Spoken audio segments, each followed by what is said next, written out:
예, 지난 시간에 이어서 과부족 허용 조건입니다. 제가 앞전 시간에 이 녹화를 했는데 안에 이제 그 무슨 그 뭡니까 그 녹음이 안 되는 그런 크락이 있었는 모양이에요. 락이 돼 있어서 그걸 모르고 녹음을 실컷 했습니다. 그런데 올려보니까 소리가 나지 않아서 그래서 이제 다시 한번 녹화를 해서 로딩을 시키려고 합니다. 자, 그래서 앞전 시간에 그 녹화가 음성이 녹음되지 않는 부분은 그래도 일단 둘 테니까 그것도 또 참고로 하려면 여러분들이 참고로 해주시면 되겠어요. 그래서 이제 지난 시간에 우리가 선적 조건에 대해서 얘기를 했습니다. 그죠? 그래서 이제 일단 그 전부 다가 일단 선적 조건에 해당되는 거죠. 그죠? 선적 조건에 해당되는 겁니다. 자, 그래서 이제 선적 조건인데 오늘은 우리가 해야 될 부분이 선적 조건 중 과부족 허용 용인 조항이라는 겁니다. 그죠? 이것도 굉장히 잘 물어지는 부분인데요. 그래서 요거는 이제 과부족이 됐을 때, 과부족이란 거는 원래 계약한 것보다, 그죠? 모자란다는 거죠. 도착했을 때. 그래서 이제 과부족을 허용하는, 그죠? 허용하는 조건이다. 허용 조건. 자, 허용하는 것을 이제, 용인하는, 같은 이야기죠. 용인 조건이다. 자, 과부족을 허용하는 조건이다. 이런 이야기가 되겠습니다. 자, 그래서 이제 과부족 조건은 어떤 경우에 과부족을 우리가 허용하느냐 이런 거죠. 그래서 자, 그래서 우리가 벌크 프로덕트에서 우리 과부족이란 거는 보통 컨테이너보다는 그죠? 컨테이너는 과부족 포장 단위로 되어 있기 때문에 컨테이너는 과부족의 컨테이너 등 자, 우리가 포장 단위로 되어 있는 것들 있죠. 컨테이너라든지, 컨테이너 포장 단위로 되어 있고, 이런 포장 단위에서는 과부족 조건이 굉장히 엄격합니다. 그래서 잘 허용되지가 않죠. 포장 단위 화물은, 포장을 한 화물은, 실질적으로 과부족을 허용하는 경우가 없습니다. 그죠? 요거는 이제 적용이 굉장히, 허용하는 경우가 없다. 그죠? 일단. 자, 그러면 우리가 어떤 거냐면, 우리가 보통 벌크 이야기하죠. 벌크. 그죠? 벌크 화물. 벌크란 거는 이렇게 포장되지 않고, 예를 들어서 곡물이라든지 아니면은, 뭐, 곡물 같은 거, 곡물 포장하기가 좀 힘들죠. 그냥, 곡물이죠. 곡물. 그 다음에, 곡물도 있고, 그 다음에 이제 액체 같은 거, 리퀴드, 그죠? 액체 같은 거. 요런 것들은 실질적으로, 큰 통에 담아가지고, 또는 곡물 같은 건 그냥, 가판에다가 그 안에 그 벌크 화물을 실는 그런 배들이 좀 있죠. 그죠? 그 안에 이제, 탱크 안에라든지 이런 데 이제 실어서 그죠? 이렇게 오니까 이런 것들을 우리가 벌크 화물이라고 합니다. 그죠? 벌크 화물. 자, 그래서 이제 뭐 곡물이라든지 광산물 같은 것들이죠.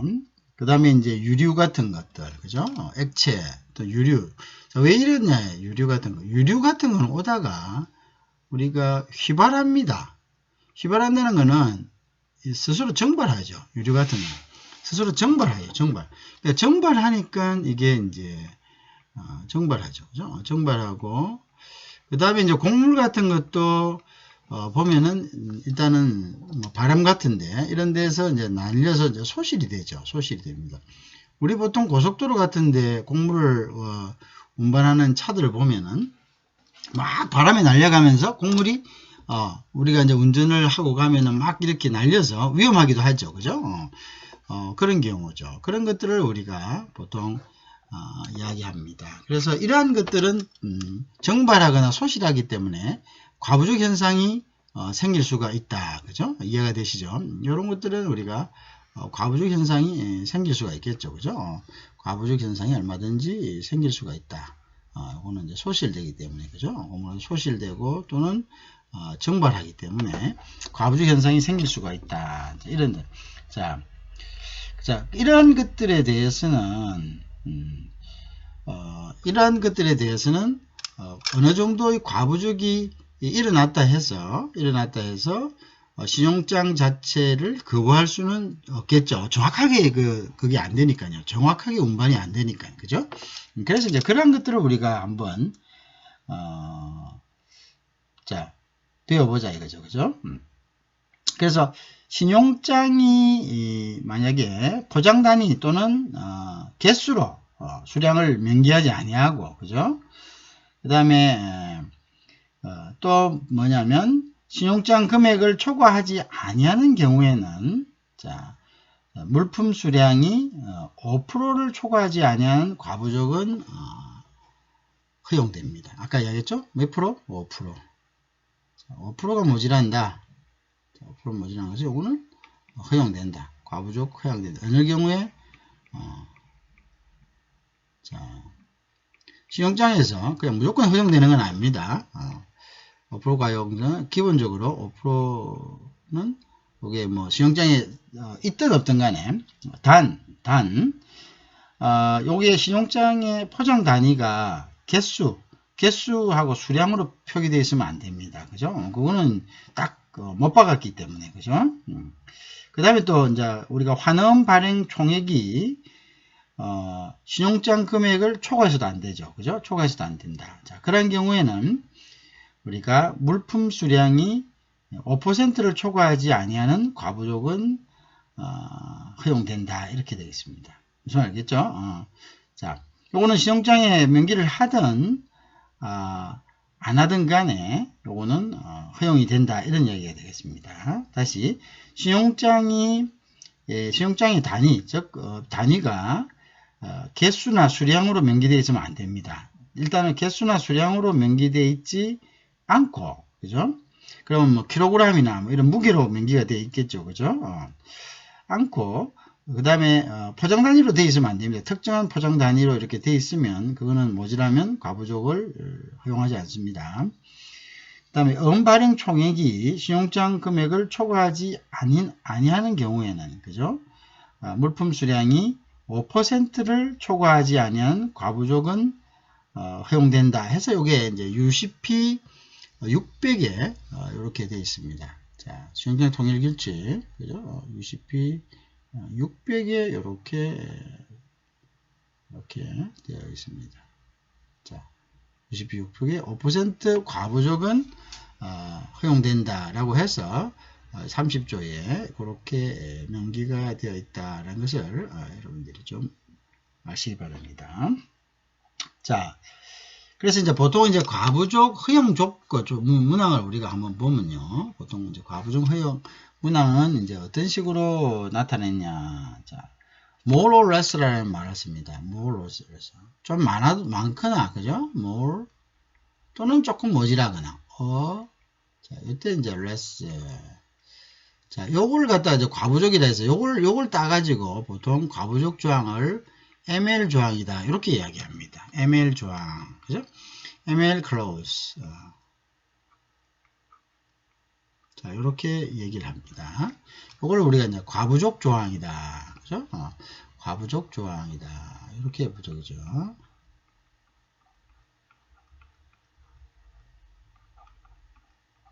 자, 과부족 조항이다. 자, 이렇게 이제 우리가 볼 수 있죠. 그래서, 그 다음에 이제 요거 보통 이렇게 하면은 보통 5%, 자, 그 다음에 more or less, 그죠? more or less, ML, 그죠? ML, 그 다음에 보통 at 누구의 옵션입니까? 누가 이걸 at seller's option. 자, 요 셀러가 했을 때, 자, 파는 사람이 이러한 이제 5% 정도의 어떤 옵션으로 할 수 있다. 이런 이야기죠. 그죠?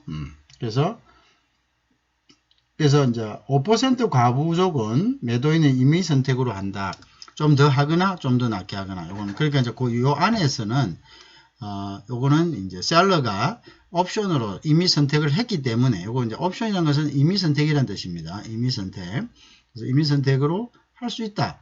자, 그래서 임의 선택으로 할 수 있다는 말은 다른 말은 뭐냐면은 뭐지라도 요거는 용인이 된다 이런 뜻입니다. 그죠? 자기가 5%를 더 주거나 아니면 대신에 신용장 더 줄 경우에는 신용장 금액을 초과해서는 안 된다는 말이 그런 말입니다. 그죠? 신용장 금액을 환음의 금액 미안합니다.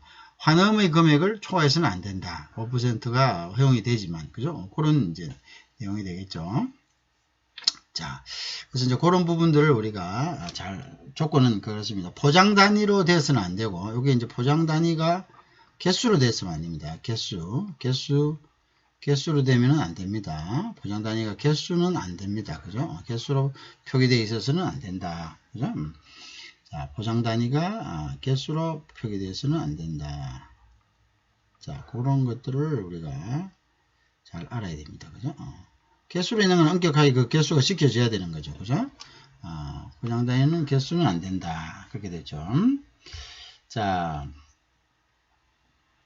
뭐 그렇게 이제 우리가 뭐 그거는 5% 내니까 그렇게 할 수 있다. 자, 그래서 이제 달리 정하지 않으면요, 수량은 5%의 과부족 변동을 매도인의 임의 선택으로 허용하는 것으로 한다. 이제 그런 이야기겠죠, 그죠?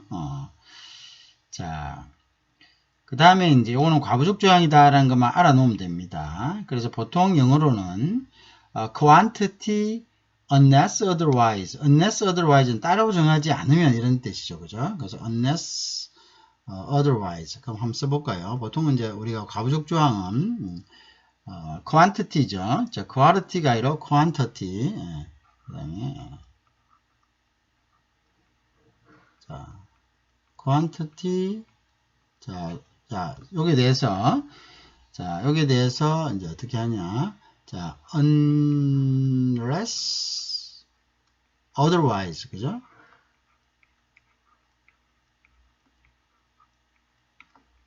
자, 요거는 뭐냐면 따로 언급하지 않으면 이런 뜻입니다. 요거는 이제 unless라서 if not의 뜻이죠. 요거 if not, 그죠? if not, 그죠? if not, 그죠? 다른 것이 없으면 there is otherwise, 다른 것이 없으면, 그죠? 다른 언급이 없다면, 그죠? 그 다음에 otherwise 다르게 뭐 어떻게 되어 있다고? otherwise arranged 되죠. 다르게 arranged 된 게 없다면, 자, 다르게 언급된 게 없다면, 그죠? 언급된 게 없다면, 자, 이 quantity는 보통 shall be subject. 자, 요거는 여기에 따른다, 종속된다 이런 뜻입니다. 어디에 종속된다는 거죠? 자, subject 어디에? to a, 자, 어디? variation.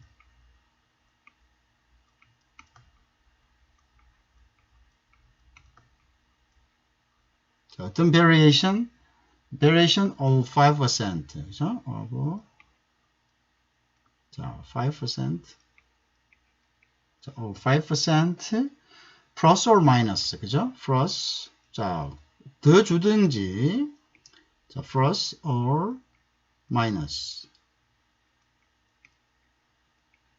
자, 이렇게 되는 거죠.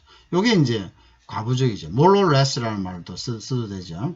그래서 뭐 요거를 다시 more or less라는 말을 써야 됩니다.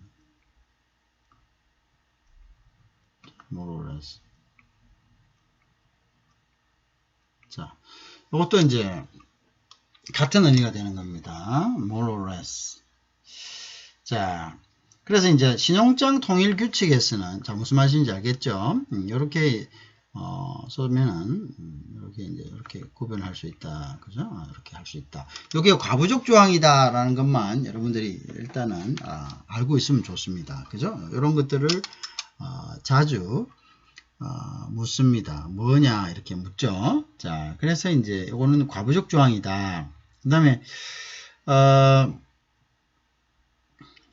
자, 그래서 이제 아까 얘기했죠. 다시 한번 정리하면은 자, 요 조항이 과부적 조항이 ML 클로즈는 자, ML 클로즈는 자, more or less라 했습니다. 그리고 과부적 조항 요거는 UCP 아까 뭐라 했습니까? 자, 신용장 통일규칙 600에 30조에 있다는 거, 그죠? 30조에 있다라고 얘기했습니다.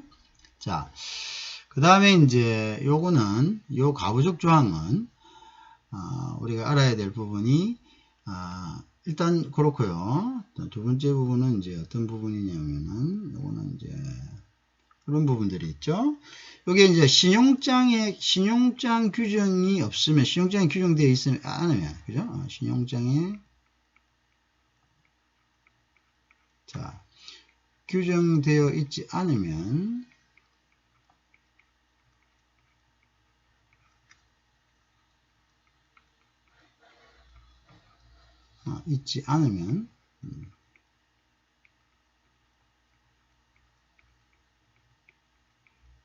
자, 이거는 이제 신용장에, 뭐가 규정되어 있지 않으면, 자, 이거는, 뭐가 규정되어 있지 않으면입니까? 안 된다고. 규정이란 말을 다른 말로 씁시다. 명시란 말로 쓰면 좋겠네요. 명시. 자, 명시라고 씁시다.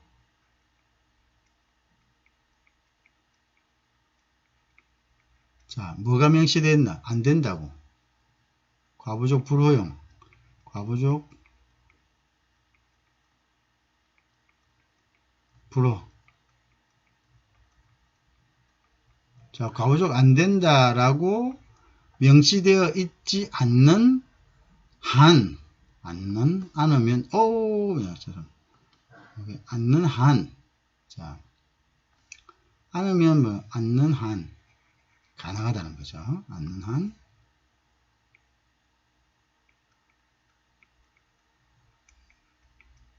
자, 명시되어 있지 않는 한, 그죠? 자, 어떤 경우에? 자, 않는 한, 뭐에 대해서? 벌크 화물에 대해서는. 벌크 화물.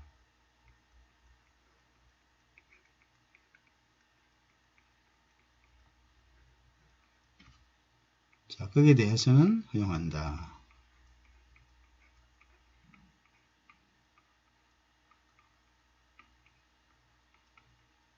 자, 무슨 말인지 이해하겠죠? 벌크 화물에 대해서는 허용을 한다. 이렇게 우리가 볼 수 있겠죠. 자,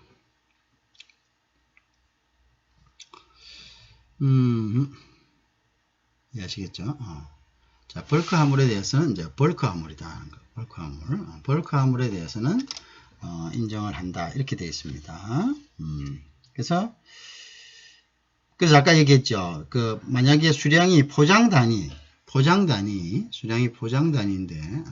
아이고, 좀 빡빡하게 되네요. 자, 그래서 이제 수량이 포장 단위일 때는,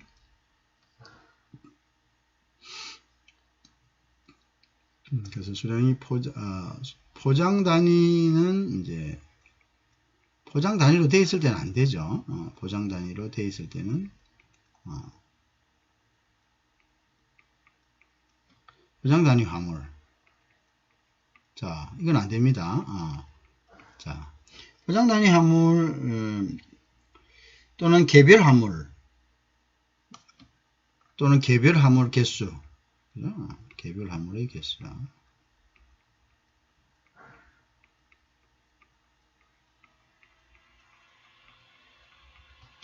개별 화물인데 이걸 개수로 나타나 있을 때, 그죠? 개수 몇 개, 이렇게. 자, 이때는 뭐, 4번 같은 경우는, 요거는 ML 클로즈가 적용되지 않습니다.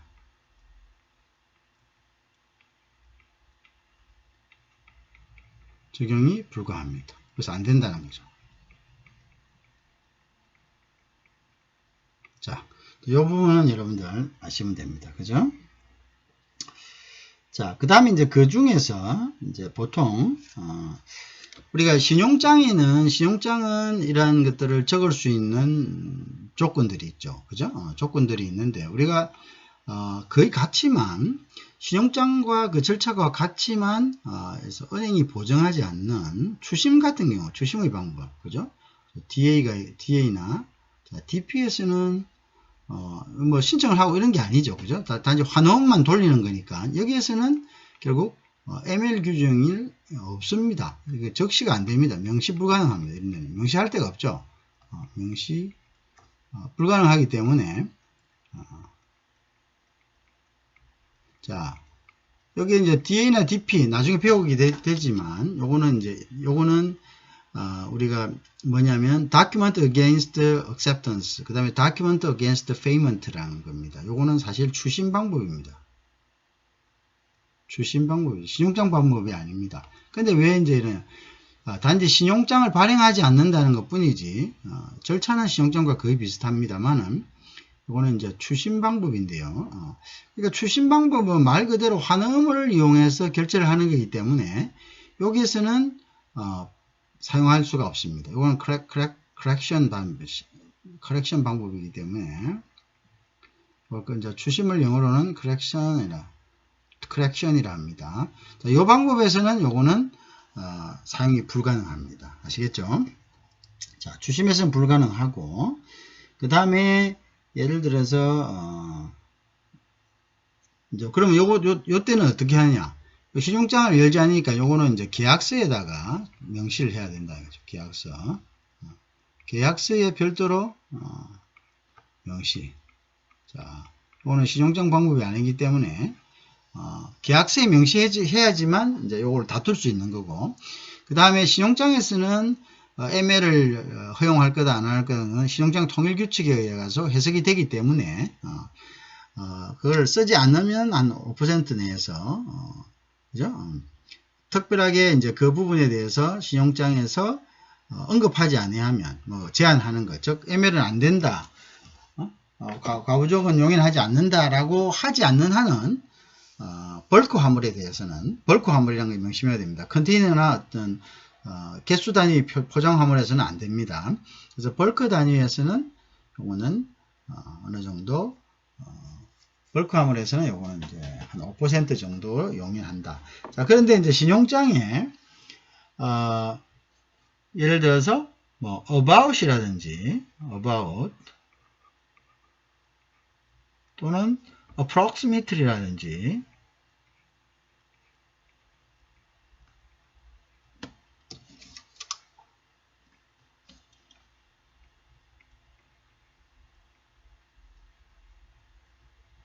자, 요런 말을 쓸 때는 about이라든지 approximately라든지 이런 쓸 때는 이거는 10%를 초과하지 않는 데서 용인한다. 자, 10% 초과하지 않는 과부족은 해석한다. 그죠? 무슨 알겠죠? 그렇게 됩니다. 자, 그래서 이제 요거는 이제 그렇게 이제 보시면 되죠. 자, 그 다음에 이제 우리가 선적 조건을 봅니다. 선적 조건에서 자, 그 다음에 우리가 이제 선적 조건으로 넘어가야 됩니다. 그죠? 선적 조건에서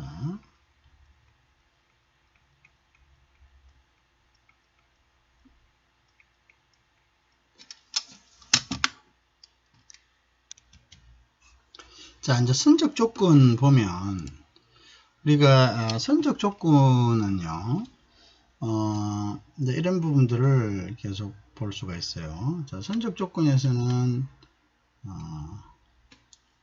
우리가 이제 선적 조건을 이야기할 때는 보통 영어로는 우리가 shipment라고 이야기하죠. 죄송합니다. 이게 왜 이러냐?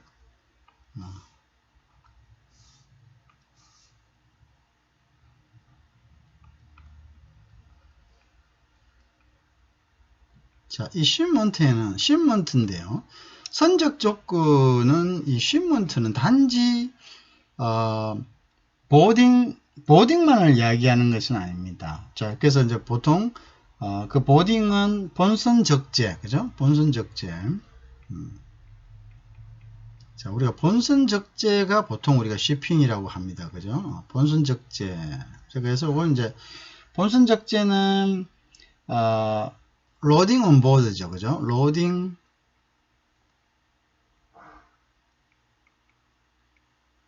on board. 그죠?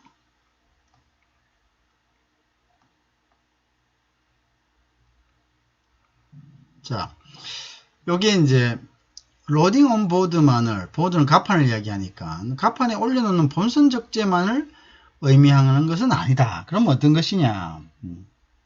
그 다음에 이제 거기는 발송도 있고요. 자, 발송은 화물을 갖다가 발송하는 거죠. 이 발송은 다른 말로는 또 디스패치라고 이야기하죠.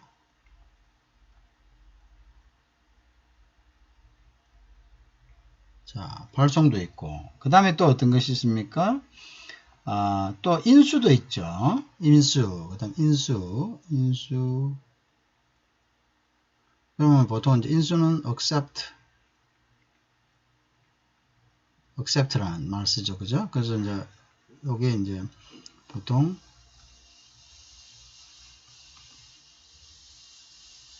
carriage, 그죠? offset 하는 것을 이야기하죠. 자, 인수도 되고, 그죠? 그 다음에 이제 반대로, 수탁이란 것은, 갖다 맡기는 거죠. 맡기는 것. 그래서 이거는 이제 taking in charge, 이렇게 합니다. taking in charge.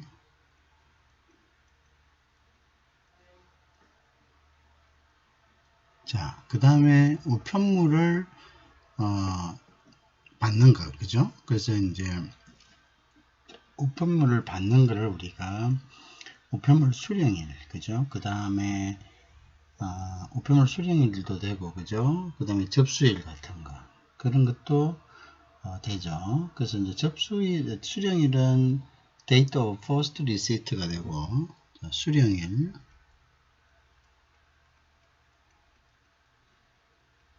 어때? 수령일인데 어떤 수령일? 우편 수령일. 그 다음에 그래서 요거는 이제 date of first, 그죠? date of first receipt도 되고, date of first receipt, 그죠? 그 다음에 date of first pickup, first receipt.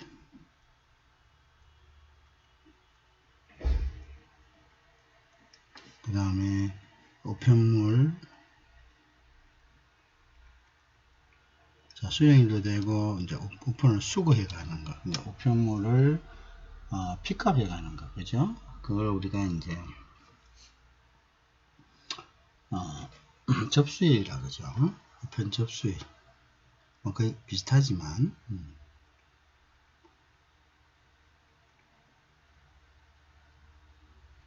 그래서 이거는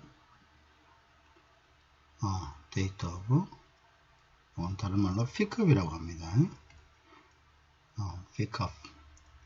자, 이거를 이제 접수일이다 이렇게 이야기합니다. 자, 그래서 수령일, 접수일, 그러니까 픽업하는 것, 그 다음에 리시트 하는 것, 그 다음에 이제 수탁하는 것, 갖다 맡기는 것, 그 다음에 accept 하는 것, 인수하는 것, 그 다음에 dispatch 하는 것, 그 다음에 loading on board 하는 것. 이 모두를 전부 다 합해서 우리가 선적이라고 합니다. 이걸 갖다가 선적이라고 합니다. 그래서 이제 이런 것들을 선적이라 하기 때문에, 선적은 결국 언제, 그죠? 언제, 자, 목적물을 어떻게 전달하느냐라는 것이죠. 언제 어떻게 전달하느냐, 그죠? 이런 것들을 나타내기 때문에 쉬먼트라는 것이 굳이 꼭 아까 이야기하는 것을 이제 우리가 일반적으로 알고 있는 본선 적재, 즉 로드 온보드만을 의미하지는 않는다. 자, 본선 적재만을 의미하지는 않고 그 이외에도 이제 발송, 인수, 수탁, 우편물 수령도 됩니다. 그다음 우편물 접수도 된다는 거, 이걸 여러분들이 잘 이해를 해주면 되겠죠. 그죠? 그런 것들 모두 우리는 이걸 갖다가 선적이라고 한다. 이렇게 보시면 됩니다. 그죠? 선적의 개념에 이 모든 것들이 다 포함이 된다. 그죠? 그렇게 보시면 되겠습니다. 자, 그 다음에 이제, 우리가 이제 UCP 600에서 그러면 이제 선적을 어떻게 나타내느냐 한번 볼까요? 그래서 선적을 나타낼 때는 우리가 선적 기간을, 첫 번째는 기간이 나타나지 않는 경우, 기간 불표시. 자, 이제 기간이 불표시된 경우에 이때 이제 기간을 갖다가 해석하는 것이 제일 중요하겠죠. 그죠? 그 다음에 이제 소양은 이제 단월 선적, 어떤 월을 딱 지정하는 경우죠. 단월 선적. 그 다음에 보통 이 두 개의 월을 걸쳐서 몇 월까지 몇 월 이런 식으로, 그죠? 그래서 우리가 연월 선적 이런 식으로 우리가 분류를 할 수가 있습니다. 단월 선적, 연월 선적, 그죠? 자, 그래서 뭐 단월 선적 같은 경우에는 우리가 뭐 예를 들어서 뭐 6월달 선적하면 준, 그죠? 딱 나오죠. shipment.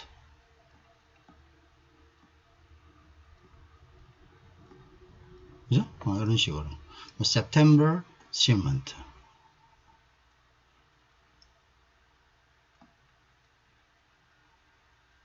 이런 식으로 딱 이제 나오겠죠. 그죠?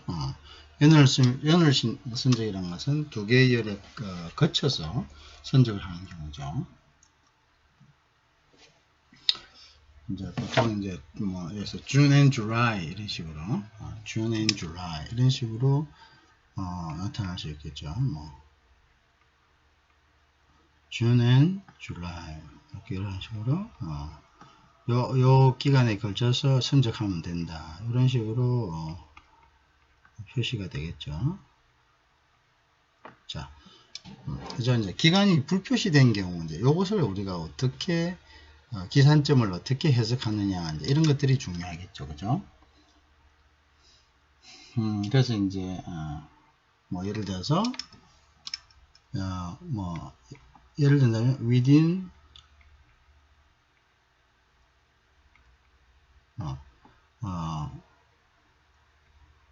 이런 식으로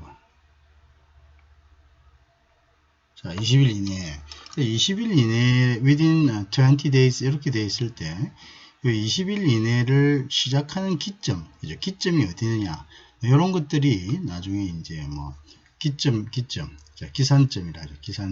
기산점을 어떻게 잡을 것이냐 그래서 기산점에 그래서 초일을 포함할 것이냐 초일을 포함하지 않을 것이냐 이런 것들이죠. 그죠?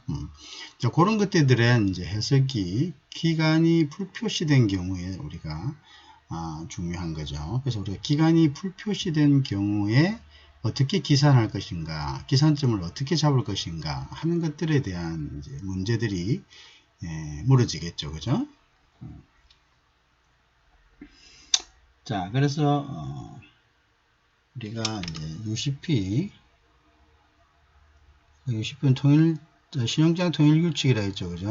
600에 보면 자, 600을 기준으로 했을 때요. 자, 우선 우리가 한번 볼까요? 우선 보면은 이제 to라든지 그죠? 그 다음에 from 그죠? 그 다음에 또 어떤 게 있나요? to나 from이나 또 till 자, until 자, 요런 단어가 나왔을 때는 요거는 당의 일을 포함합니다. 자, 무슨 말인지 알겠죠? 자, 뭐부터 뭐 from September 5th 뭐 from 예를 들어서 뭐 9월 5일이다 이렇게 합시다. 그러면 요 5일부터 기산점이 이렇게 포함이 돼서 그 다음에 이렇게 쭉 나간다는 거죠. 그죠? 이렇게 나간다는 거죠. 그죠? 자, 근데 우리가 한 가지 또, 요 프롬이, 그러나 환음 만기일에서 쓰일 때는, 환음 만기일에 사용될 때는,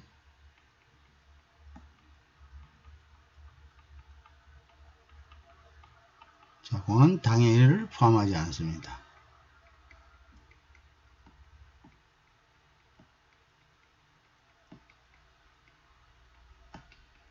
아시겠죠? 환음 만기일에 쓰일 때는 사용하지 않는다. 이렇게 보시면 됩니다. 자, 그러니까 to, from, 그 다음에 till, until은 당해일을 포함해서 기산을 한다. 이렇게 보시면 되겠죠.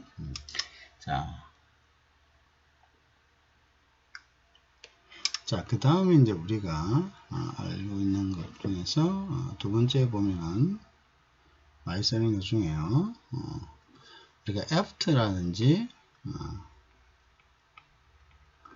before 같은 경우. 자, after, before는 요거는 당해일을 포함하지 않습니다. 그래서 당해일을 포함하지 않는다. 그죠? 불포함입니다. 자, 이렇게 알고 계시면 되겠죠. after라든지 before는 당해일을 불포함한다. 이렇게 보시면 됩니다.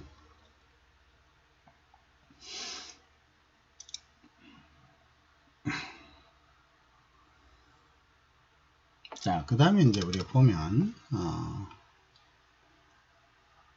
우리가 이제 초기, 뭐, beginning,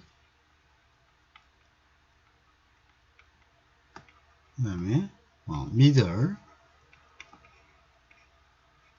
그 다음에, end 같은 거. 자, 요것을 우리가 나누면은, 어떻게 될까요?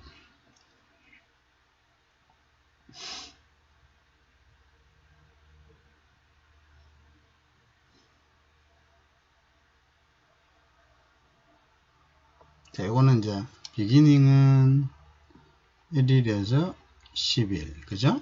미들은, 요거는 11일에서 20일. 자, 요거 end는 요거는 21일에서 이제 말일까지, 그죠? 이렇게 표시됩니다. 이해하시겠죠? 자, 그 부분을 우리가 좀 알아놔야 되겠죠? 자, 그 다음에 이제 자, 그 다음에 이제 보면 우리가 이제 first half 이런 말이 있습니다.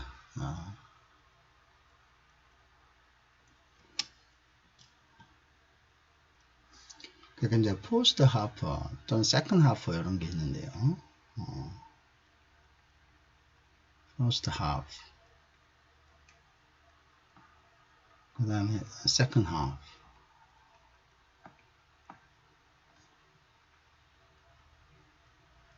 자, 이 first half는 말 그대로 1일에서 15일까지를 이야기하고요. second half는 16일에서 말일까지다. 이렇게 보시면 되겠습니다. first half, second half. 그 다음에 우리가 다른 말로는 이런 또 표현이 있죠. on or about이라고 되어 있습니다. 자, 요거는 이제 기준일,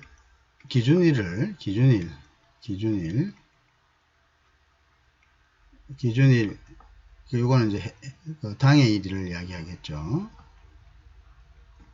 당해일을 기준으로 해서 양단 앞으로 또는 앞뒤로 양단에서 앞뒤를 이야기합니다. 앞뒤 각 5일입니다. 5일. 자, 그러니까 5일이니까 기준일 포함하면 그러면 기준일 포함하면 총 11일이 되는 거죠. 그죠? 11일이 되는 겁니다. 자, 무슨 말이냐 하면, 예를 들어서, on or about, 예를 들어서, September 5th를 하자. 그럼 9월 5일을 기준으로 해서, 자, 놔놓고, 이쪽으로 5일, 그죠? 앞으로, 또, 그 전일로 5일, 그죠? 안에 하면 된다는 거죠. 그럼 요거까지 포함하면 총 며칠이죠? 총 11일이다. 이걸 포함하면 요거는,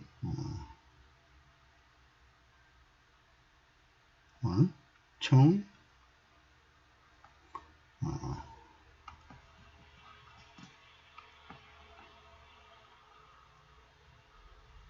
얼마?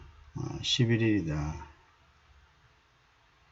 이거는 총 11일이 되는 거죠. 그죠?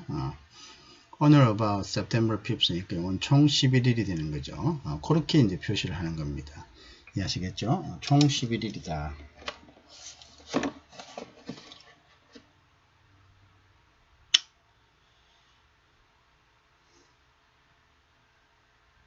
자, 그 다음에 우리가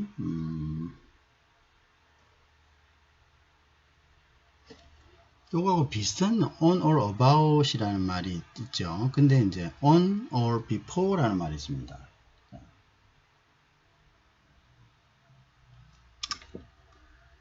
자, 그 다음에 이제 보면 또 다른 말은, 자, 요거 잘 캡 앤 메모리 합니다. 그래서 보시면 on or about 이라는 말이죠. 자, 근데 비슷한 것이 about 말고 요게 이제 여기서 바로 해버릴게요. 자, 여기 보시면 그래서 on or before라는 말이 있습니다. 자, 요거는 뭐냐면은 before란 말이 딱 있잖아요. 그죠? 그래서 선적 전일까지입니다. by 선적 마감일. 선적 마감일은 어디 나와 있죠? 신용장에 나와 있는 거죠. 그죠? 신용장에 나와 있는 선적 마감일까지 이제 한다. 이런 뜻이 됩니다.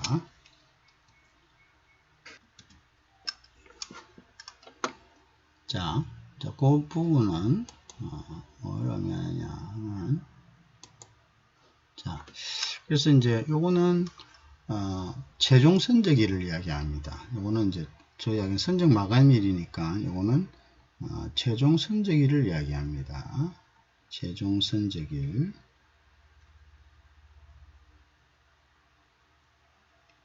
그래서 다른 말로는 latest shipment date를 이야기하죠. latest 그다음에 shipment date. 자, 요거를 이제 저희 여기서 선적 마감일을 이야기합니다. 그죠? latest shipment date, on or before라는 이야기는 요거는 latest shipment date다 이런 뜻으로 하면 됩니다. 그래서 이제 소위 이야기는 by 이런 뜻입니다. by, 그죠? by. 그래서 다른 말로는 이것보다도 더 늦지 마라라는 늦지 마라 이런죠. 그래서 이거는 우리가 다른 말로는 not late than 이렇게 됩니다. 자, 요거는 이제 not late라는 것이 not late 되니까 그죠? 그러니까 이제 at least라는 뜻이죠. at least. 적어도 자, 그래서 at least. 그죠? 그래서 이거는 적어도 요때까지 해라 이런 뜻입니다. 그래서 latest shipment date를 이야기하고 또는 not late than이라는 것이 at least, 즉 적어도, 그러니까 다른 말로는 최종 선적이다, by다, by다, 뭐까지 해라, 뭐까지 해라, 까지 가지다 이런 뜻이 되겠죠. 이해하시겠죠? 자 그리고 이제 요 부분들 다시 on or about은 기준일 즉 우리가 당일 기준으로서 양단으로 5일씩 그러니까 총 기준 당일을 포함하면 총 11일의 여유를 주는 거고요. 그 다음에 이제 on or about이 아니라 on or before가 되면은 요거는 by란 뜻이 된다. 그죠? 그거까지 하라. 다른 말로는 the latest shipment day가 되고요. 또 no later than. 그래서 at least 적어도 이날까지는 완성을 해야 된다. 이런 뜻이 됩니다. 그죠? 그런데 이제 at least라는 뜻은 적어도 뜻이면 선적일에 있어서의 적어도는 그 매고가 이제 안 되는 거죠. 사실상은. 그러면 저쪽에서 이제 뭐 추심을 해가지고 우리가 그 직업은행에서 그죠? 직업은행에서 뭐 거기에 대해서 승인을 해야지 그죠? 그다음 정상적인 우리가 신용장 절차에서는 불일치가 되는 거죠. 일종의 그래서 이제 내고가 안 되는 거죠. 그래서 매입이 힘들다. 자, 그러니까 이거는 굉장히 중요한 그런 부분입니다. 그죠? 그 다음에 다른 것이 없으면은 단지 for 6 months 뭐 이런 식으로 또 기입이 될 수가 있잖아요. 그죠? 예를 들어서 뭐 for 6 months라든지 for 6 months 뭐 이런 식으로 자 이렇게 될 때는 for 6 months 뭐 이런 식으로 될 때는 결국 어떻게 되는 거죠? 요거는 무엇을 기점으로 오는 신용장상의 신용장 개수리를 개수리를 기준으로 합니다. 자, 신용장 개수리를 기준으로 해서 6개월이라는 뜻이죠. 알겠죠? 신용장 개수리를 기준으로 해서 단지 이제 for 6 months 이런 식으로 표현됐을 때는 이 기준점은 기산일은 신용장을 개설한 날짜다. 그죠? 뭐 6개월 동안 이렇게 되니까 6개월 후에 이렇게 되니까 뭘 6개월이란 말이냐? 뻔하죠. 그죠? 그러면 신용장 개설을 기준으로 한다. 자,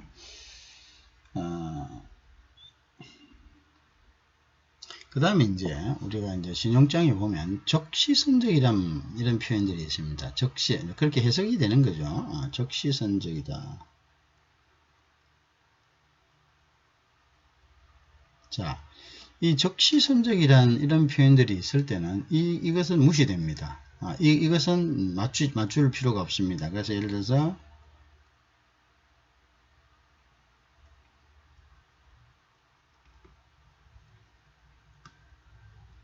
자, 예를 들어서 immediately 또는 promptly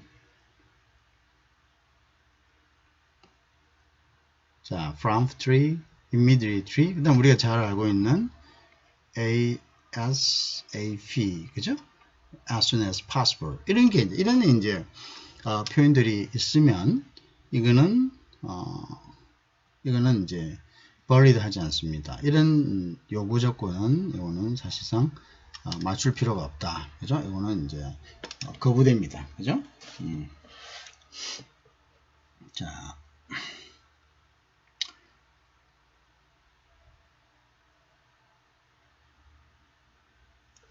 자, 그 다음에 우리가 알아야 될 것이 분할 선적이라는 겁니다. 자, 그 다음 다음 또 선적 조건에 있어서 한번 볼까요? 그래서 우리가 보면 이제 분할 선적이라는 게 있죠. 자, 이 분할 선적이 있고 또 이제 우리가 알아야 될 것이 여기서 일단 한번 해볼게요.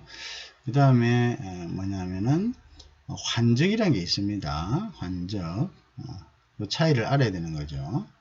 환적이라는 거 있고 또 다른 것은 뭐냐면은 여기 이제 우리가 아예 처음부터 나누어서 한 할부선적이라 했습니다. 할부선적.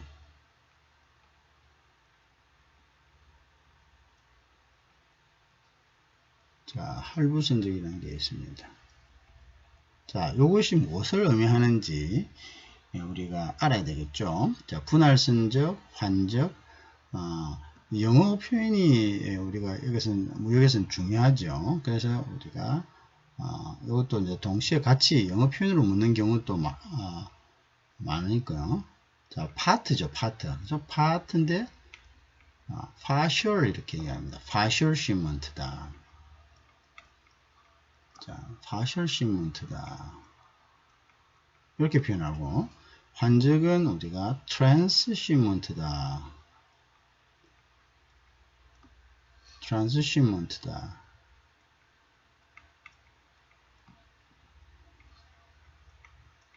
그 다음에 할부 선적이라는 것은 우리가 install shipment다.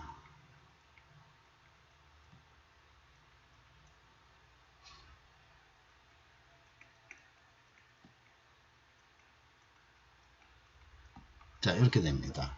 자, 그럼 이 차이를 우리가 이 세 개가 사실은 차이를 잘 구별을 해야 되겠죠, 그죠?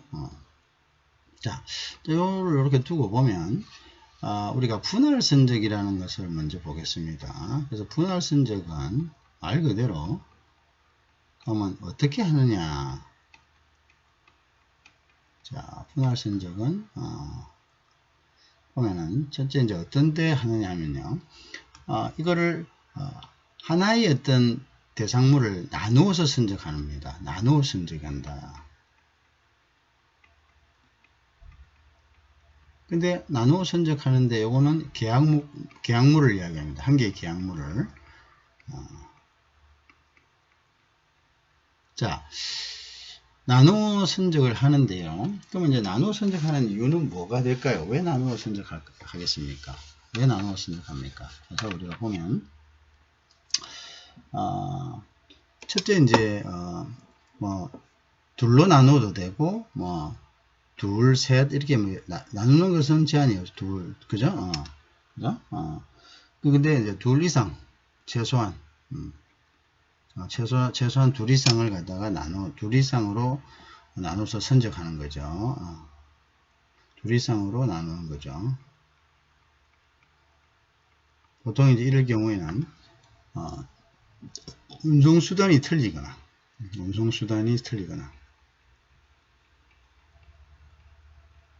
자, 예를 들어서 이런 경우가 있죠. 자, 운송수단이 틀릴 때는 어떤 경우냐 하면 급한 것은 비행기를 보내는데 비행기 부담이 너무 크죠. 그럴 때는 이제 일부는 또 배로 보내고 또 일부는 뭐 육상으로 보내고 이럴 경우가 있대. 그래서 운송수단이 다를 때, 그죠? 그 다음에 또 한 가지는 뭐냐면 이제 프로덕션이 생산 능력이 못 따라갈 때가 있겠죠, 그죠? 생산 능력, 그죠? 생산 능력 이럴 경우도 있겠죠, 그죠? 자, 그 다음에 또 어떤 경우가 있겠습니까? 분할 선적이 또 어떤 경우가 있겠습니까? 또 이제 대금 지급이 늦어졌거나, 그죠?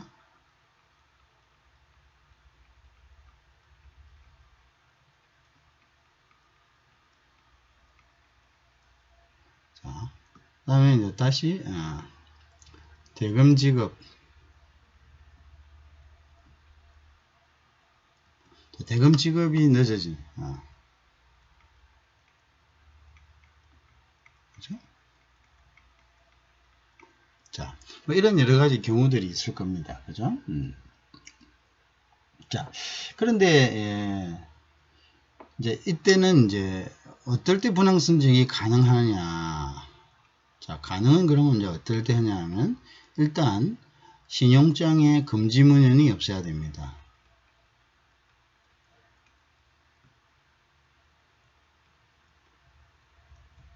자, 분할 선적 하지 마라. 이렇게 없을 때 가능하다. 그죠? 분할 선적 하지 마라. 그죠? 자,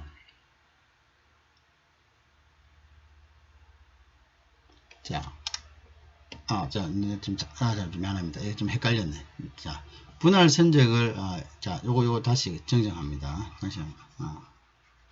자, 신용장에, 자, 요걸 다시 정리합니다. 자, 가능할 때는 신용장의 분할 선적이 뭔가 잠시 헷갈렸는데 신용장의 분할 선적이 분할 선적에 대한 언급이 없을 때, 그죠? 그죠? 그죠. 언급이 없을 때는, 그죠. 맞네요. 그러니까 언급이 없을 때는,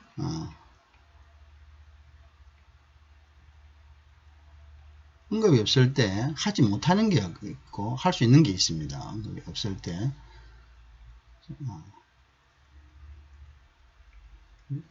없을 때는 가능하다. 어디에? 신용장에.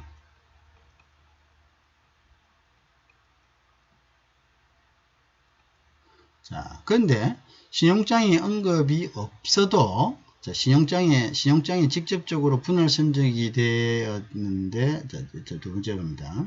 두 번째는 신용장 언급이 없지만 신용장에 언급이 없지만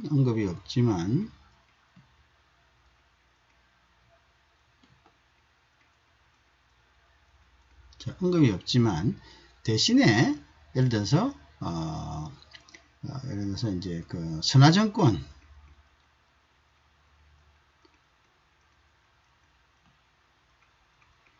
그 다음에 뭡니까? 선화증권하고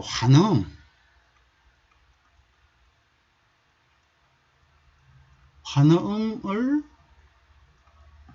분할하지 마라고 되어 있을 때는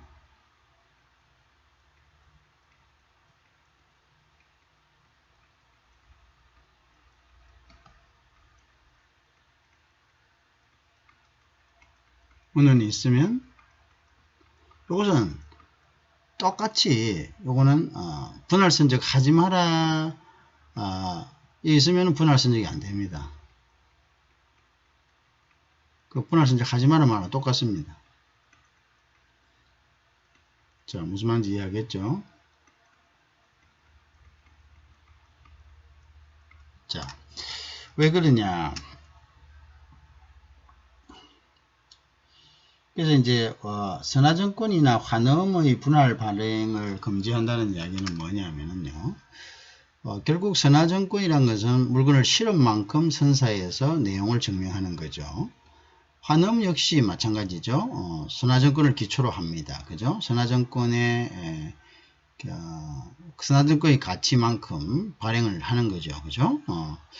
자, 그래서 결국은 선화증권을 배에서 실은 것을 갖다가 두 개로 나누어서 선사에서는 배에서 실은 만큼만 어떻게 하죠? 그거를 발행해 주니까요. 그래서 이것이 선화증권을 분할하지 말라는 이야기는 그것은 짐을 따로따로 실지 말라는 말과 똑같습니다. 그죠? 그러니까 결국은 분할하지 말라는 이야기 되고 환음은 선화증권을 기초로 해가지고 작성되기 때문에 마찬가지죠. 그러면 이제 환음도 선화증권을 따라서 분할된 만큼 환음을 발행하는 거죠. 그러니까 이것들 이 두 개를 분할하지 말라는 것은 역으로 신용장에 직접적으로 분할하지 마라라는 이러한 말이 없어도 그 다음에 선화증권하고 환음을 분할하지 마라라는 표현이 있으면 이 자체가 이제 분할이 금지된다 이렇게 되겠습니다. 무슨 말인지 이해하시죠? 자, 그 다음에 이제 또 다른 부분은 예를 들어서 이제 그런데 이제 이런 문헌이 없이 신용장 자체에 분할 선적에 대한 언급이 없으면은 분할이 가능하다 이렇게 되겠습니다. 그죠? 분할이 가능하다 이렇게 되겠습니다. 그죠? 자, 그 다음에 이제 보면 우리가 이제 분할 선적이란 것은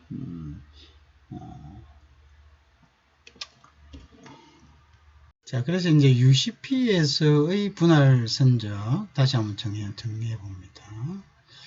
자, 이 분할 선적에 대한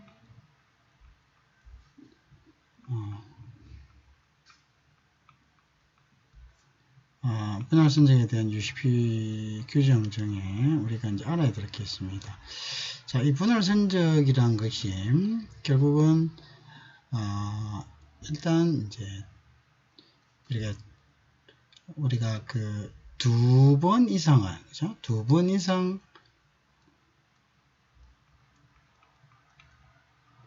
나누어 선적입니다. 그죠? 나누어 선적이죠. 자, 두 번 이상 나누어 선적합니다. 그런데 이 나누어 선적한다는 자체만으로 우리가 분할 선적이다 이렇게 보지는 않습니다. 자, 나누어 실지만 우리가 동일 선박, 같은 선박에 나누어 실는 경우는 예를 들어서 실는 곳이라든지 실는 날짜라든지 이러한 것들이 틀리더라도 동일한 목적지로 간다면 이것을 불완성적으로 보질 않습니다. 그 점이 이제 틀린 점이죠. 다시 보면요, 무슨 말이냐 하면은 이런 겁니다. 아주 중요한 부분인데요. 이런 것들을 분할 선적에서는 아주 기묘하게 묻고 있습니다. 그래서 동일한 운송수단 그리고 동일한 운송수단을 위하여 출발하는 선적을 증명하는 2조 이상의 운송선이요. 그래서 2조 이상의 운송선이라는 것은 바로 선화증권을 이야기하죠. 그래서 동일한 운송수단에 의해서 운반이 된다면 어디로? 동일한 목적지로, 그죠? 동일한 목적지로 운반이 된다면요. 동일한 목적지로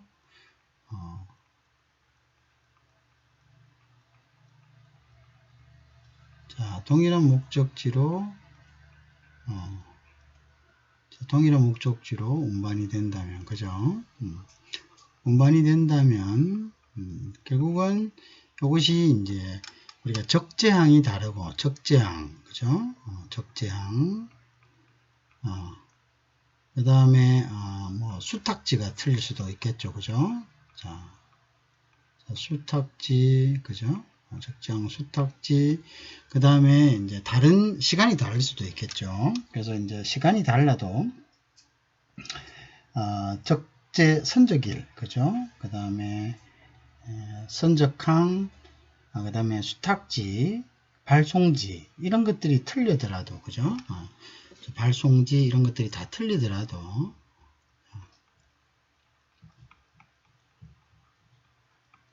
자, 날짜도 틀리고, 그죠?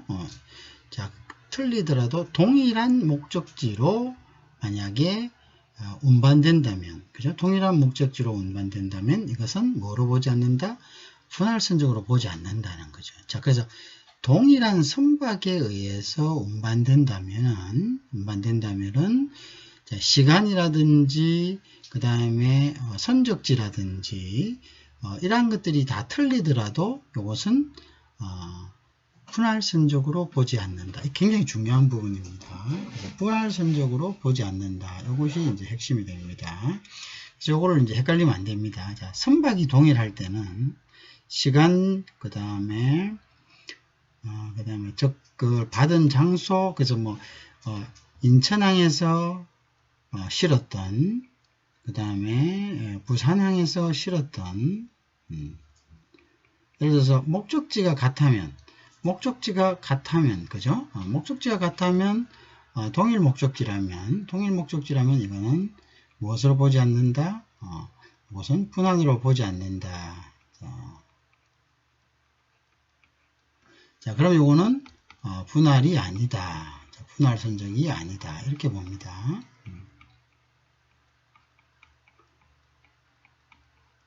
분할 선적이 아니다. 이렇게 봅니다.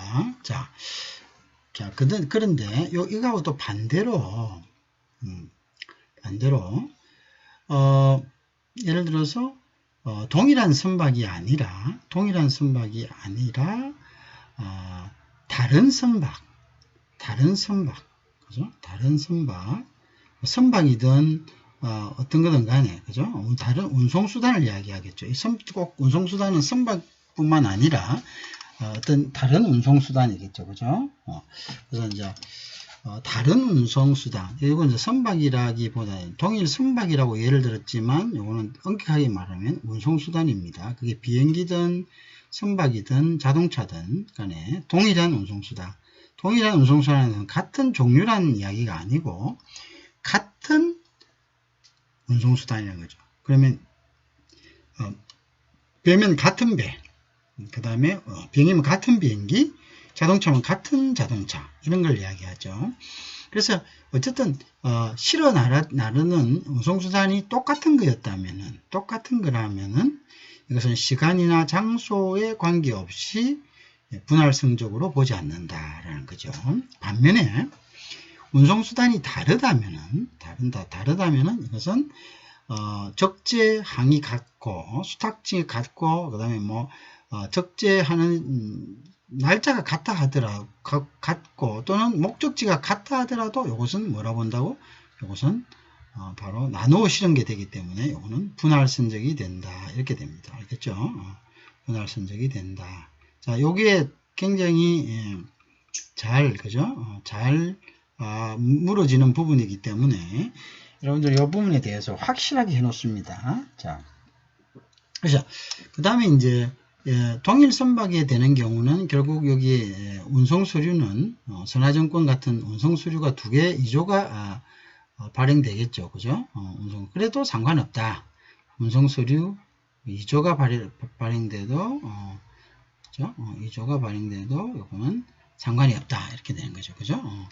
2조 발행돼도 동일 수류가 2조 발행된다는 것은 이렇게 그죠, 뭡니까? 선화증권이 2개 발행되더라도, 그죠? 요거는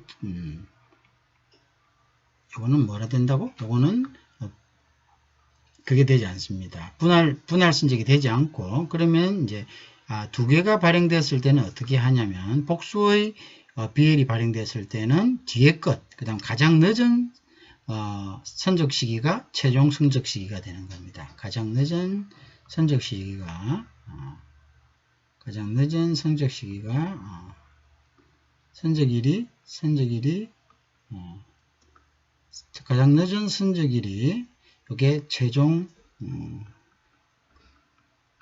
선적일이 되는 겁니다. 자, 무슨 말인지 알겠죠? 이걸 우리가 알아야 된다는 거죠. 자, 그래서 복수의 선화증권이 발행되면, 선화증권이 2개가 발행되었을 때는 그 중에 늦은 날짜, 늦은 선적일을 기록된 것이 최종 선적일이 된다. 그죠? 예를 들어서 선화증권 하나에는 9월 1일이 되고, 두 번째 선화증권은 9월 3일이 되어 있다면은 9월 3일을 뭐라 한다고? 최종 선적일로 본다. 이걸 기준으로 해서 신용장에 있는 선적일과 맞춰 본다. 그죠?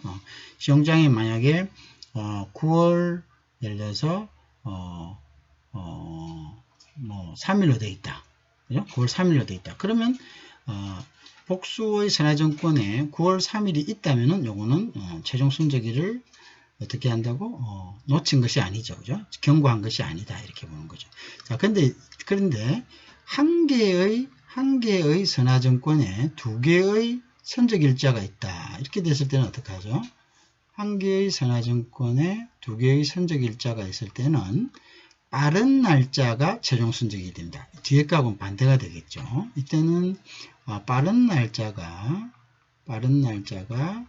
최종 선적일이 됩니다.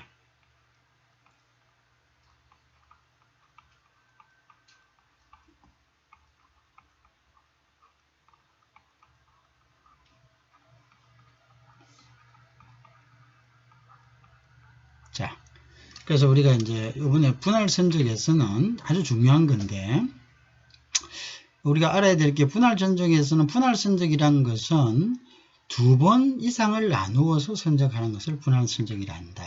자, 근데 이제 분할 선적은 한 계약 대상에 대해서 그것을 분할해서 나누기 때문에 이 분할해서 어떻게 나눌 것인가는 사실은 셀러의 옵션입니다. 그것은 파는 사람이 결정하는 겁니다. 아시겠죠? 이와는 반대로 분할 선적의 일부지만 우리가 뒤에 배울 할부 선적이라고 있습니다. 할부 선적. 그래서 할부 선적은 자, 신용장상 즉 할부라는 것은 말 인스톨입니다. 즉 각각 나누어졌고 그 나누어진 기간에 실어야 하는 양이 결정되어 있습니다. 그 양을 어기면 안 되죠. 그죠? 분할 선적의 일부지만 이 할부 선적은 이게 딱 양과 그 다음에 선적 날짜가 각각 나누어져 있습니다. 그래서 그것은 아예 나누어져 있기 때문에 그거를 지키지 않으면은 문제가 되는 거죠. 그것은 이제 그걸 지키지 않으면은 문제가 되는데, 그러나 분할 선적은 한 계약 덩어리에 대해서 하나의 계약에 대해서 그것을 2개 이상으로 나누는 것입니다. 이 나누는 것은 셀러가 결정을 합니다. 결국 판매자가 그것을 어떻게 나눌 것인가는 결정을 합니다. 물론 구매자의 의견을 반영해서 하겠죠. 그럼 분할 선적을 다시 정리하면 그런 것이 되는 것이고요. 또 분할 선적에서는 중요한 것은 2번 이상 나누는데 무조건 2번 이상 나눈다 해가서 분할 선적이 되는 것은 아닙니다. 그럼 어떤 경우냐? 자, 첫째 분할 선적이 가능할 때는, 신용장상에서 분할 선적을 하지 못한다는 문구가 없을 때 가능하고, 두 번째, 신용장상에서 분할 선적을 하지 말라는 문구가 없더라도 환음이라든지 또는 선화증권의 분할을 금지하는 경우에는 결국 분할 선적을 금지하는 것이 되기 때문에 분할 선적을 해서는 안 된다 이 말입니다. 알겠죠? 자, 그 다음에 이제 2번 이상 나누는 것을 분할 선적이라 했는데, 그러면 2번 이상 나누는 것의 어떤 기준은 뭐냐 하면은 동일 선박에서 2번 이상을 나누는 것은 분할 선적이 되지 않습니다. 그래서 이때는 이제 예를 들어서 동일 선박이라고 했는데 동일 운송수단이라는 겁니다. 그럼 그건 선박도 될 수 있고 항공기도 될 수 있고 자동차도 될 수 있겠죠. 그래서 앞전 짐을 옮긴 똑같은 배, 똑같은 비행기, 똑같은 그 자동차로 그 다음에 다시 한번 짐을 옮기는 것은 그는 분할 선적이라고 하지 않습니다. 그것은 예를 들어서 적재항이 틀리다든가 수탁지가 틀리다든가 발송지가 틀리다든가 날짜가 틀리다든가 해도 목적지가 동일하다면, 그죠? 목적지가 동일하다면 그것은 분할 선적으로 보지 않습니다. 그러나 역으로 이야기해서 똑같이 해서 역으로 이야기해서 예를 들어서 역으로 이야기해서 우리가 어떻습니까?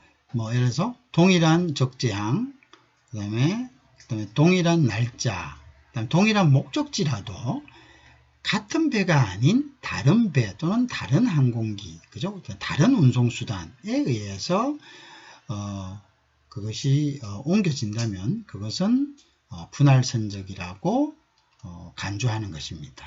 아시겠죠? 그 부분이 이제 우리가 그 부분만 알아둔다면은 분할 선적에 대해서 나오는 어떠한 물음도 커버할 수 있는 거고요. 그 다음에 이제 우리가 예를 들어서 동일 선박으로 2회 이상을 만약에 움직인다면 요거는 이제 분할 선적으로 보지 않는 겁니다. 자, 근데 요때는 운송 서류가 2개가 어떻게 됩니까? 2개가 발행이 되겠죠. 그죠? 그러면 이때 2개 발행되는 운송 서류 중 어떤 것을 최종 선적일로 보느냐 하면, 자, 선화증권이 2개가 각기 발행이 되면, 자, 그 다음에 가장 뒤에 날짜가 있는 그 선화증권을 기준으로 최종 선적일을 결정하는 겁니다. 아시겠죠? 뒤에 날짜. 그래서 2조 이상의 운송서류가 발생되었을 때는 가장 늦은 날짜가 최종 선적일이 되는 거고요. 그래서 이제 그거를 이제 신용장과 맞춰 보겠죠. 그 다음에 이제 한 개의 운송서류, 즉 한 개의 선화증권에서 날짜가 2개가 명시되는 경우가 있습니다. 그럴 때는 어떠냐면 빠른 날짜가 최종 선적일이 됩니다. 그런 것들을 우리가 알면은 우리가 자, 그래서 어쨌든 동일한 것이냐 동일하지 않는 것이냐에 따라서 그것이 분할선적이 되느냐 분할선적이 되지 않느냐라는 것들을 결정하는 것이다. 그래서 분할선적에 대한 문제는 이제 이 정도에서 하면은 웬만한 문제는 커버가 된다고 그렇게 볼 수가 있겠습니다. 예. 그러면 이제 다음은 분할선적이 되었고 그 다음에 이제 우리가 환적에 대해서 알아봅니다. 환적.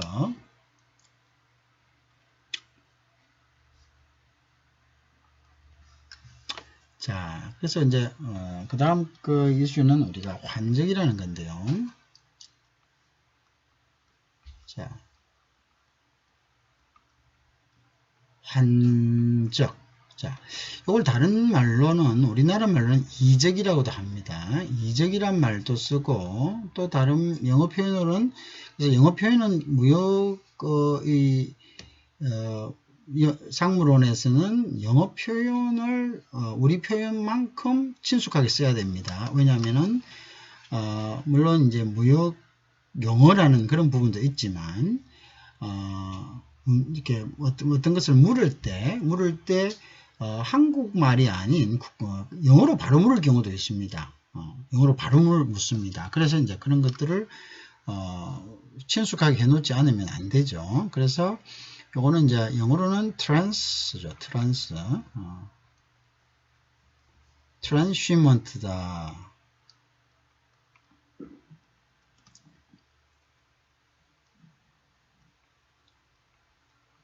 자, 우리가 이제 transshipment를 환적 또는 이적이라고 얘기합니다.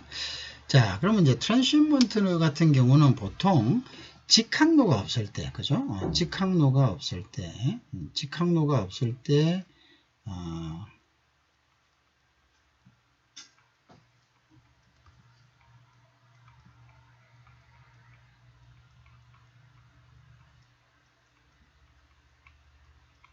자, 예를 들어서 뭐 이런 거죠. 우리가 이제 싱가포르에서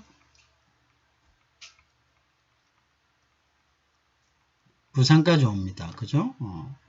자, 싱가포르에서 이제 부산까지 올 때는 중간에 홍콩을 기항하는 거죠. 홍콩을, 그죠? 홍콩을 기항해서 오는 거죠. 자, 그러면 이제 홍콩에서 다른 배에다가 이적을 하는 거죠. 그죠? 요럴 때 이제 요거 되는 거죠. 그렇고 이제 부산항도 다른 곳으로 가는 환적항으로서, 그죠? 그 규모를 키웠습니다. 그죠? 그 다음에 어떤 경우입니까? 그 다음에 우리가 중개무역을 할 때는, 자, 중개무역하고 중개무역, 발음은 같은데 영어 발음은 틀리죠. 요거는 이제 intermediate.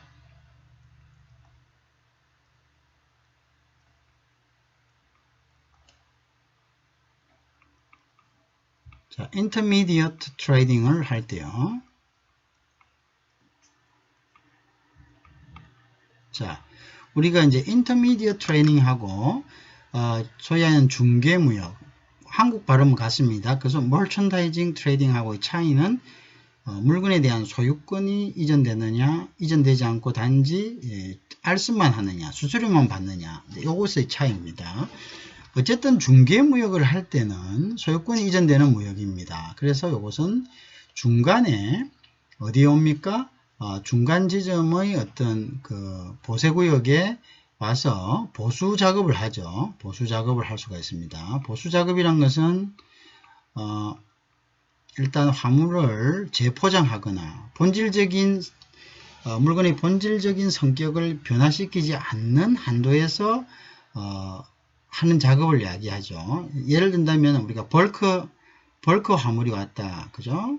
벌크 화물이 오면 이 벌크 화물을 어떻게 합니까?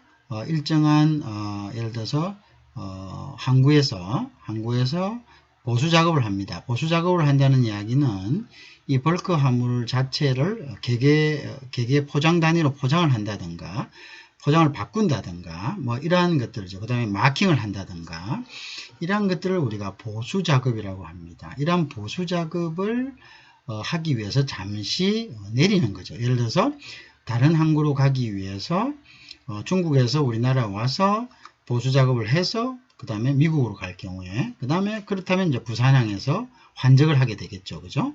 이러한 경우에 항구에서 보수 작업을 합니다. 보세구역에서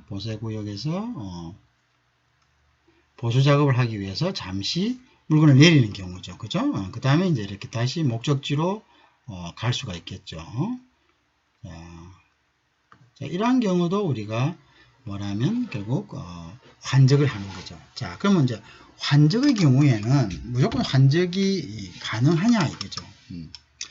자, 환적을 하면은 어떤 문제가 있습니까? 물건을 내렸다 올렸다 하니까 그 도중에 물건이 멸실될 수가 있습니다. 그렇죠? 그 다음에 물건이 상할 수도 있고 또 물건을 잃어버릴 수도 있겠죠. 그러니까 원칙 환적을 금지하는 경우가 있겠죠. 그죠? 자, 그래서 이제 보면 그래서 이제 환적은 언제 할 수 있느냐? 그래서 이제 우리가 보통 이제 환적에 관한 UCP 조항을 그래서 다시 환적에 관한 UCP 조항을 앞전에 있는 분할선적처럼 UCP의 환적에 관한 UCP 600의 환적에 관한 조항을 우리가 숙지하는 것이 중요합니다. 자, 그러면 어떻게 해야 되겠냐? 그러면 이제 환적이라는 것은 아까 얘기했죠. 발송 수탁 또는 선적지로부터 최종 목적지로 가는 운송 과정 중에서, 그죠? 한 운송수단으로부터 양화란 것은 양육이란 뜻입니다. 그래서 양화란 말이 여러분 나오면 이거는 랜딩입니다. 언로딩. 양화이라는 말인데, 요거는 다른 말로 하면은 양육이란 뜻입니다. 양육. 자, 양육. 다른 말로 영어로 하면은 언로딩이란 뜻입니다.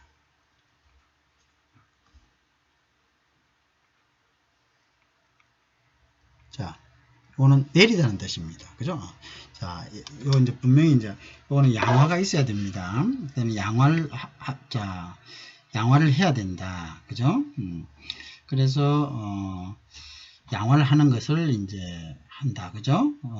그러고 이제 다시 양화해서 다른 운송수단으로 다시 재적재합니다. 다른 운송수단을 했습니다. 물론 그것이 같은 운송수단이 될 수도 있지만 어쨌든 배에서 배에서 항공기 또는 배에서 자동차 이런 식으로 그래서 이제 요거를 다시 재적재를 합니다. 그죠? 그래서 이제 그렇다면은 보통의 뭡니까 우리가 이야기하는 운송 서류죠. 뭐 그것이 복합 운송 서류든 아니면 선화증권이든 자. 뭐 여러 다른 종류의 운송수단을 이야기할 경우는 이거는 복합 운송 서류가 되겠고,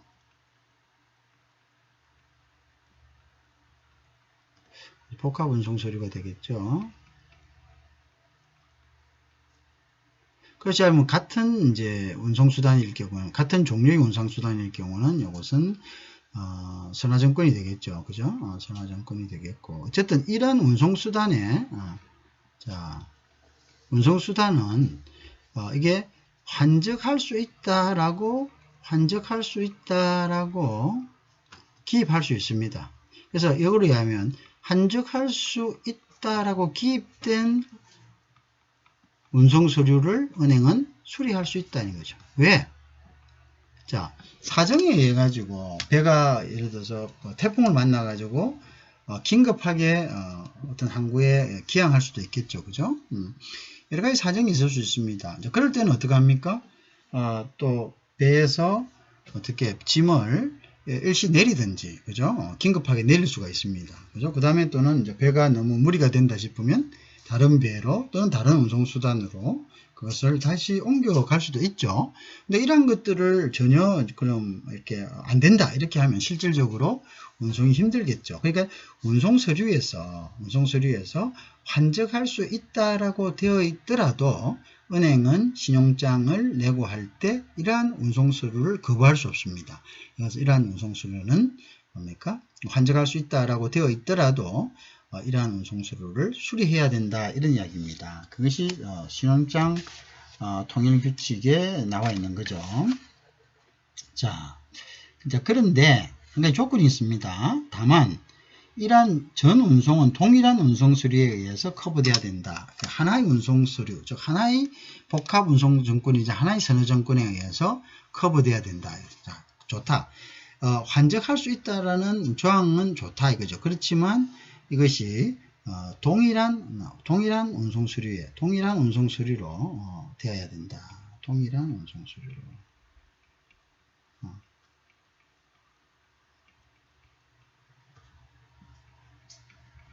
자, 환적이든 어떻든 동일한 운송서류의 서류로 커버돼야 된다. 이걸 여기에 다 들어가 있어야 된다.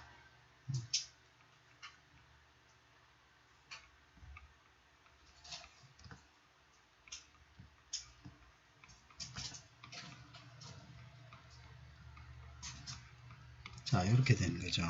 요 조건을 만족한다면은 환적할 수 있다라는 문구가 있어도 은행은 이 운송서류를 수리해야 된다. 이런 이야기가 됩니다. 그래서 이제 신용장이 환적을 금지하고 있는 경우에도 환적이 행해질 것이라거나 또는 행해질 수 있다고 표시는 조금 전에 이야기했죠. 그럼 운송서류를 수리할 수 있습니다. 중요한 이야기죠. 중요한 이야기입니다. 자, 아까 분할 선적하고 달리 예를 들어서 왜냐하면 환적이란 것은 상황에 따라서, 그죠? 상황에 따라서 그것은 기후 변화나 뭐 여러 가지 상황에 따라서 환적을 해야 될 경우가 있기 때문에, 그죠? 그래서 신용장에서 금지하더라도, 그죠? 신용장에서 뭐를 환적을 금지하더라도, 그죠? 환적을 금지하더라도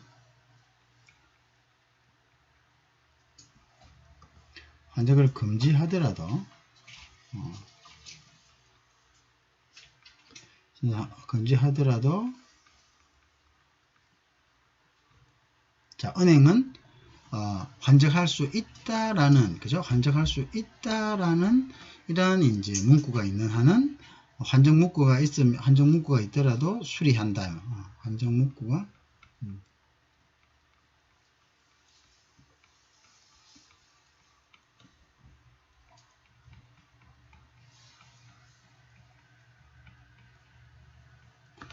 운송서류를 수리합니다. 그죠?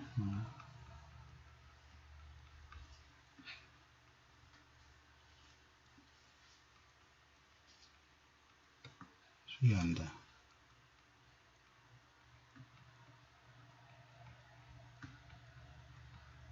자, 이렇게 됩니다. 무슨 알겠죠? 운송서류를 수리한다. 이렇게 됩니다. 자, 또 이제 다른 하나는요. 신용장이 환적을 금지하고 있는 경우에도 물품이 선화증권에 의해서 입증된 대로 컨테이너 트레일러 또는 레시슨에 선적된 경우에는 환적이 행해질 것이거나 또는 행해질 수 있다고 표시하는 선화증권은 수리될 수 있다. 같은 이야기입니다. 그죠? 그래서 이제 운송인이 환적할 권리를 유보한다고 명기하고 있는 선화증권 상의 조항은 결국 뭡니까? 무시된다. 이렇게 되겠죠. 그죠? 자.